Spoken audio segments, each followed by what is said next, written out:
Assalomu alaykum hurmatli kuzatuvchilarimiz. Bizga Nexia 3 avtomobilni qabul qilib olganmiz. Avtomobilimiz ozgina DTP bo'lgan ekan. Bu umuman zavet bo'lgan ekan. Xudo xolasa buni ko'nni zavet qilib, kamchiliklarni bartaraf qildim. Buni birga sizlar bilan sinab ko'ramiz.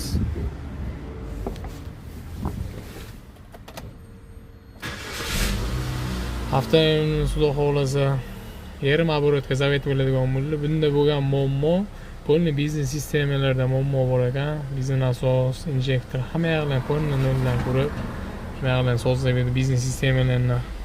Polnisi bartaraf qildi. Xudo xolasa ko'ngildagidek bo'ldi. Umuman mashina yaxshi totmasdan yaxshi yurib o'tgan ekan. Buni motor plus korobkalarga o'zimizga eng yaxshi programmalarni qo'yib, pedallari, zaslonkalari agilcheniga tushib qolgan ekan. Xudo xolasa zaslonkalarni tozalab, remont qilib, pedalni, aktivatorlarni to'g'rilab berdi. Xudo xolasa mana gaz ko'tarishlarni o'zingizga ko'rishingiz mumkin.